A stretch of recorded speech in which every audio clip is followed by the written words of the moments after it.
আউযু বিল্লাহি মিনাশ শাইতানির রাজিম বিসমিল্লাহির রহমানির রহিম।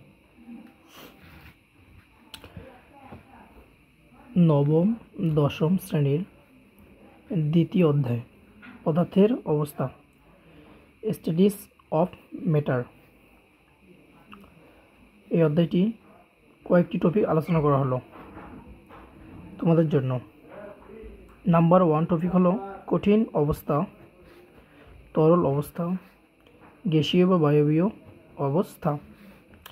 কঠিন অবস্থা কাকে বলা হয় বা কঠিন পদার্থ? কঠিন পদার্থের নির্দিষ্ট ভর ও আয়তন এবং আকার আছে, যেমন লোহার মধ্যে আন্তঃকোণ আকর্ষণ শক্তি বেশি। এই আন্তঃকোণ আকর্ষণ শক্তি বেশি থাকার কারণে তাদের মধ্যে খুব দ্রুত আড়লভাবে চেপে থাকে এবং তারা একে অপরকে ছেড়ে দিতে চায় না। মানে ক্ষুদ্র ক্ষুদ্র কণা যে পরমাণু আছে, এগুলো খুব একে অপরকে ছেড়ে দিতে চায় না। তাদের মধ্যে এই কারণে আন্তঃকোণ আকর্ষণ শক্তি বেশি থাকে। তাদেরকে তাপ দেওয়ার মাধ্যমে যত তাপ দেওয়া হবে তারা তরল থেকে গ্যাসীয় পদার্থে রূপান্তরিত হবে। তো এই জন্য সবচেয়ে বেশি আন্তঃকোণ শক্তি আকর্ষণ হলো কঠিন পদার্থের মধ্যে গেল। এরপর হলো তরল পদার্থের নির্দিষ্ট ভর ও আয়তন আছে কিন্তু আকার নেই, যেমন পানি। মনে করো যদি আমরা পানিকে একটি বাষ্পকে এভাবে রাখি, যদি এখানে বাষ্পে আমরা পানিকে রাখি, তাহলে পানিগুলো এইভাবে নিচে পড়ে থাকবে। কীভাবে থাকবে? ওই নিচে পড়ে থাকবে। অর্থাৎ পানিগুলো ছড়িয়ে ছিটিয়ে থাকবে। তাদের ভর আছে, মানে পানিগুলো কি ওজন আছে না? আছে। তার মধ্যে কি পানিগুলোর ভর আছে, কিন্তু পানিগুলোর ভর আছে, আয়তনও আছে। এটা পরিমাপ করলে নিশ্চয়ই একটা আয়তন বসবে, কিন্তু কি তাদের কি নেই? আকার নেই। মানে তারা নির্দিষ্টভাবে কোনোখানে থাকবে না, তো ছড়িয়ে ছিটিয়ে থাকবে।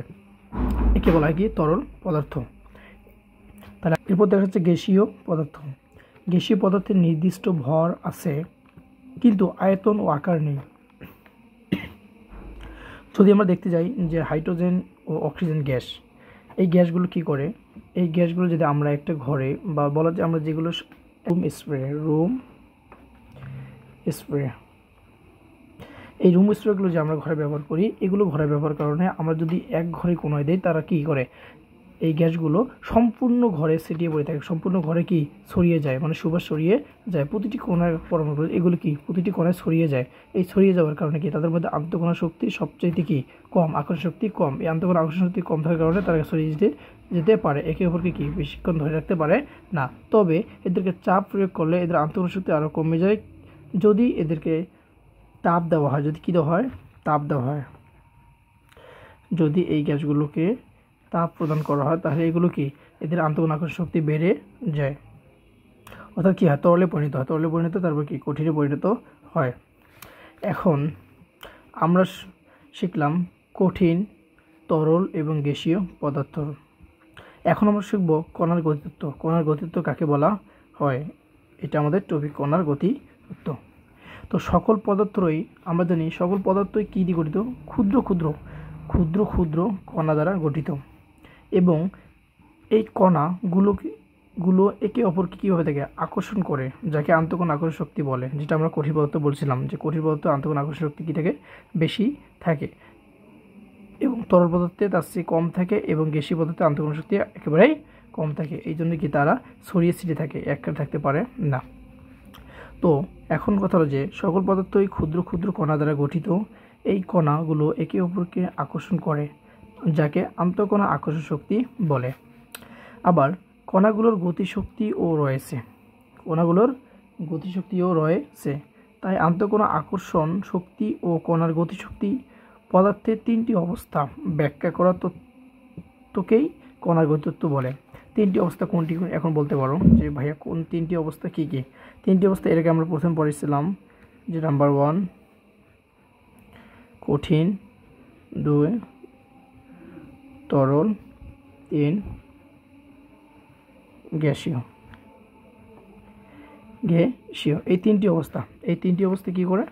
তিনটি অবস্থার ব্যাখ্যা করা তত্ত্বকেই কণার গতিতত্ত্ব বলা হয়। এখন আমরা চিত্রের মাধ্যমে কণার গতিতত্ত্ব সম্পূর্ণভাবে দেখব। এখন আমরা দেখতে পাচ্ছি এখানে তিনটি চিত্র আছে, এক কঠিন, তরল এবং গ্যাসীয়। তিনটি অবস্থা এখানে রয়েছে। তো আমরা দেখতেছি কঠিন অবস্থা যেটা, এই যে একটি পদার্থ, এটা কঠিন, এটা রুম আছে, রুমের ভিতরে একটা কঠিন পদার্থ রাখা আছে। তো এই কঠিন পদার্থ দেখা যাচ্ছে, তবে কঠিন পদার্থ থেকে যদি আমরা তাপ দেওয়া হয়, এটাকে যদি আমরা তাপ দেই, মনে করো সাপোজ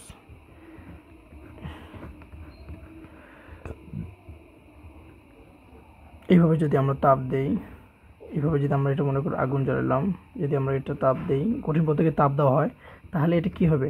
তাপ দিলে, কঠিন পদার্থে তাপ দেওয়া হলে কণাগুলোর তাপ শক্তি গ্রহণ করে, কণাগুলো কি করবে? তাপ শক্তি গ্রহণ করবে এবং কি করবে? কাঁপতে থাকবে। এভাবে কি থাকবে? কাঁপতে থাকবে এবং কণাগুলো কাঁপতে থাকবে। যদি আরও বেশি তাপ দেওয়া হয় তাহলে কণাগুলো এত বেশি কাঁপতে থাকে যে আন্তঃকণা আকর্ষণ শক্তি কমে যায়। কি যায়? আন্তঃকণা আকর্ষণ শক্তি কমে যায় এবং কণা গিয়ে কী হয়? তরলে পরিণত হয়। তাহলে আমরা বুঝতে পারলাম যে কঠিন অবস্থাকে যদি আমরা তাপ প্রদান করি বা তাপ শক্তি প্রদান করি, তাহলে সেগুলো কি এই তাপ শক্তি গ্রহণ করে, তাদের মধ্যে কি আন্তঃকণা আকর্ষণ শক্তি কমে যায় এবং গতিশক্তি কি বৃদ্ধিপ্রাপ্ত হয় এবং গতিশক্তি বৃদ্ধিপ্রাপ্ত হওয়ার কারণে পদার্থের এই অবস্থাকেই যখন হয় তখন তা কি হয়? তরলে পরিণত হয়। তখন আমরা কি বললাম? তরলে পরিণত হয়। আবার এই তরল পদার্থগুলোকে যদি আমরা এভাবে তাপ প্রদান করি, তাপ প্রদান কারণে সেগুলো কি হয় বলুন দেখি? সেগুলোর কি আন্তঃকণা আকর্ষণ শক্তি আরও কি যায়? কমে যায়। আন্তঃকণা শক্তি আরও কমে যায়। এই আন্তঃকণা আকর্ষণ শক্তি কমে যাওয়ার কারণে তা যে রূপ ধারণ করে, গতিশক্তি বৃদ্ধি পায়, তা যে রূপ ধারণ করে তা হলো কি? গ্যাসীয় অবস্থা। আমরা দেখতে পাচ্ছি গ্যাসীয় অবস্থায় প্রতিটি ক্ষুদ্র ক্ষুদ্র কণা দেখেন আলাদা আলাদাভাবে ছড়িয়ে ছিটিয়ে আছে। মানে কি আমরা পড়ছিলাম যে গ্যাসীয় পদার্থে কি ভর আছে কিন্তু আয়তন ও আকার নেই। আয়তন আকার নেই, মানে কি আকার আছে? নেই। সবখানে পুরো ঘর, মানে যদি একটি স্প্রে, কোনো গ্যাস যদি কোনো রুমে স্প্রে করা হয়, তাহলে দেখা যাচ্ছে সেই গ্যাসটি পুরো ঘরটি কি সুবাসে ছড়িয়ে ফেলে। তো আমরা বুঝতে পারলাম যে গ্যাসীয় পদার্থ আকার এবং আয়তন নেই, শুধু ভর আছে। তো আমরা একটু বুঝতে পারলাম তাহলে কণার গতিতত্ত্ব। আমরা যদি প্রশ্ন আসে যে কণার গতিতত্ত্ব কাকে বলে এবং ব্যাখ্যার মাধ্যমে দেখাও বা বলো, তাহলে আমরা বলতে পারবো যে এই তিনটি অবস্থা, যে কঠিন, তরল এবং গ্যাসীয়, এই তিনটি অবস্থা দিয়ে আমরা কণার গতিতত্ত্ব বলতে পারবো ইনশাআল্লাহ। এরপর লাস্ট টপিক হলো আমাদের ব্যাপন কাকে বলে? তো কোনো মাধ্যমে কঠিন, তরল ও বায়বীয় পদার্থের স্বতঃস্ফূর্ত ও সমানভাবে ছড়িয়ে পড়ার প্রক্রিয়াকে ব্যাপন বলে। এখন বলতে পারো যে ভাইয়া ব্যাপন যে আমরা পড়লাম, ঠিক আছে, এখন বুঝবো কিভাবে কোন পরমাণুটির বা মৌলটির আগে ব্যাপন ঘটবে এবং কোনটি পরে ঘটবে? তো এটার জন্য আমাদের শর্ট মনে রাখতে হবে।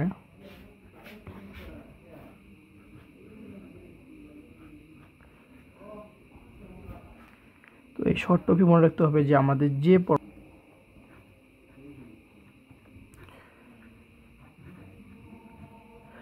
যে মৌল বা যৌগটির আণবিক ভর সংখ্যা কম, তার ব্যাপন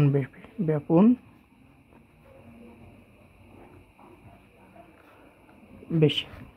যেমন যদি আমরা দেখতে যাই যে হাইড্রোজেন, তো হাইড্রোজেনের কত? 1। তো যেহেতু হাইড্রোজেন কি গ্যাস অবস্থা থাকলে 2 হয়ে থাকে, তাহলে আমরা জানি কি 2।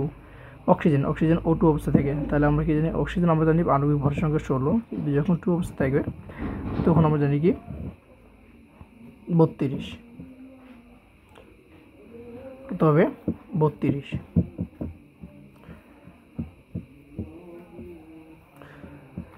তাহলে 32, তাহলে আমরা জানলাম কি যে হাইড্রোজেনের 2 এবং অক্সিজেনের 32।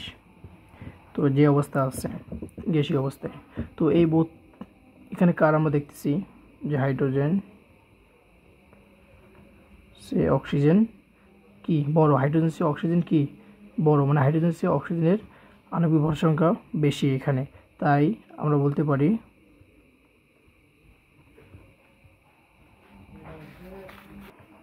তাই আমরা বলতে পারি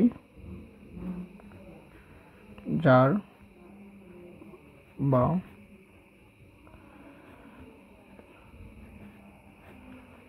যে মৌলের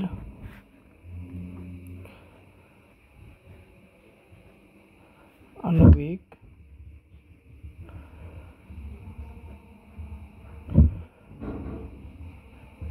ভর সংখ্যা কম তার ব্যাপন হার বেশি। আমরা বুঝলাম যার আণবিক ভর সংখ্যা কম তার ব্যাপন হার বেশি। আমরা এখন বুঝছি ব্যাপন সম্পর্কে। যে কোনো মৌল, এনি মৌল, যে কোনো মৌলের ক্ষেত্রে এইভাবে তোমরা বিশ্লেষণ করে দেখবা। তোমরা আণবিক ভর তোমরা কী করবা, প্রথমে আণবিক ভর নির্ণয় করবা। আণবিক ভর নির্ণয় করে দেখবা যে কার আণবিক ভর বেশি এবং কার কম, সেটা মৌল বা যৌগ হোক, যার ক্ষেত্রে হোক না কেন। এবার দেখবা যার বেশি হবে তার ব্যাপন হার কম হবে এবং যার কম হবে।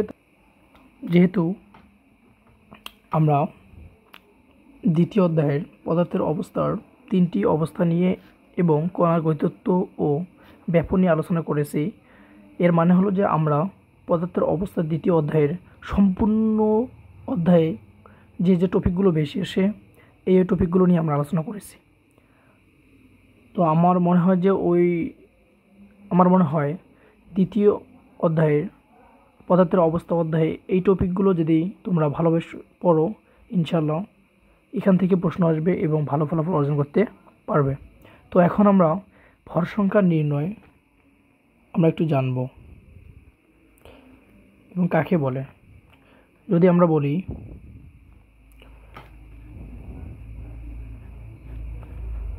প্রোটন প্লাস নিউট্রন সমান ভর সংখ্যা, ভর সংখ্যা বা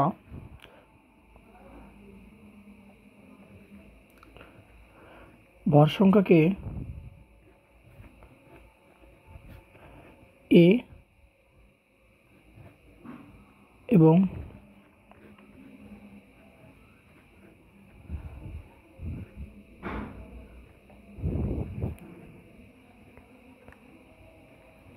প্রোটন সংখ্যাকে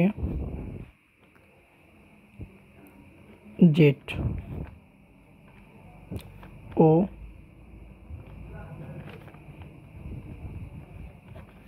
নিউটন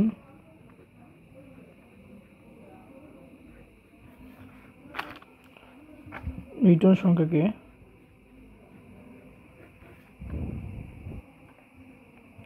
এন দ্বারা প্রকাশ করা হয়।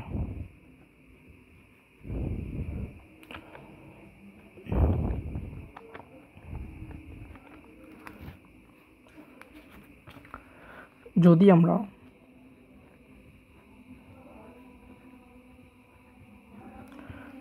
আমরা এখান থেকে সোডিয়াম যদি আমরা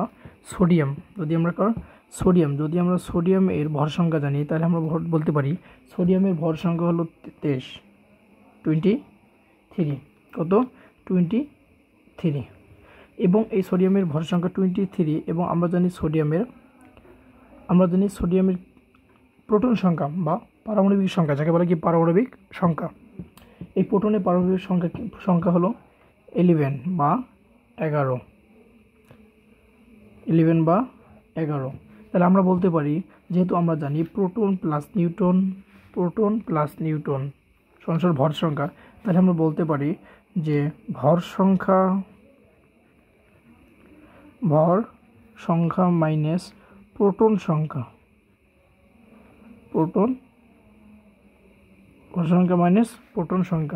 সমান হবে নিউটন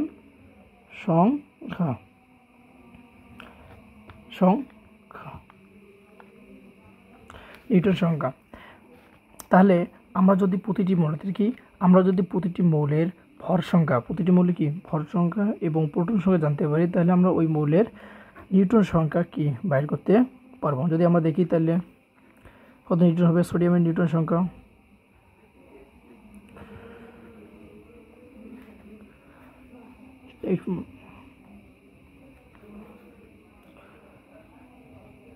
12। তাহলে সোডিয়ামের নিউট্রন সংখ্যা হবে কত? 12। তাহলে আমরা এখান থেকে বলতে পারলাম যে একটা মৌলের যদি আমরা ভর সংখ্যা জানি এবং প্রোটন সংখ্যা জানি, তাহলে আমরা ওই মৌলটির নিউট্রন সংখ্যা বের করতে পারি, বা একটি মৌলের নিউট্রন সংখ্যা এবং প্রোটন সংখ্যা জানা থাকলে ওই মৌলের ভর সংখ্যা বের করতে পারবো, এবং বা কোনো একটি মৌলের ভর সংখ্যা এবং নিউট্রন সংখ্যা জানা থাকলে ওই মৌলটির প্রোটন সংখ্যা জানতে পারবো। এবং আমি এর আগে আমার একটা লেকচার ছিল, বা আমি পর্যায় সারণী নিয়ে কিছু কথা বলেছিলাম, যে 1 থেকে 30 অবধি 1 থেকে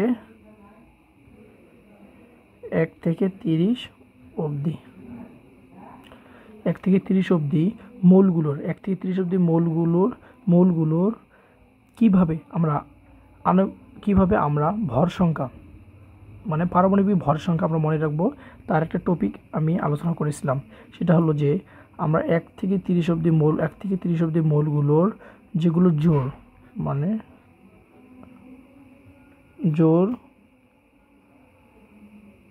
সংখ্যা হলে, মানে পারমাণবিক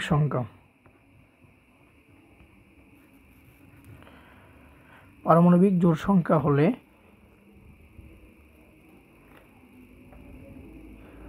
গুণ দেব 2 দিয়ে। পারমাণবিক জোড় সংখ্যা হলে 2 দিয়ে কী দেবো? গুণ দেব। পারমাণবিক জোড় সংখ্যা হলে 2 দিয়ে গুণ দেব, দিয়ে যে সংখ্যাটি আসবে ওইটা হবে কি? ভর সংখ্যা, পারমাণবিক ভর সংখ্যা। এবং পারমাণবিক বিজোড় সংখ্যা হলে,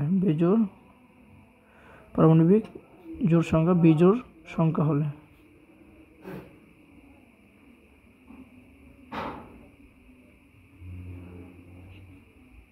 পারমাণবিক বিজোড় সংখ্যা হলে 2 দিয়ে গুণ দিয়ে আমরা 1 যোগ করব। যোগ করলে আমরা কি ভর সংখ্যা পেয়ে যাব 1 থেকে কত অবধি? 1 থেকে 20 অবধি মৌলগুলোর ক্ষেত্রে। এবং আমরা কিছু ব্যতিক্রম আছে, সেটা হলো বেরিলিয়াম ও নাইট্রোজেন এর ক্ষেত্রে। বেরিলিয়াম এর পারমাণবিক সংখ্যা হলো 4, কিন্তু আমরা এটার সাথে 2 গুণ করে 1 যোগ করব না, এটা আমরা কি একটু ব্যতিক্রম। নাইট্রোজেনের পারমাণবিক সংখ্যা হলো 7, এর সাথে আমরা 2 গুণ করে 1 যোগ করতে হবে, শুধু এখানে ব্যতিক্রম।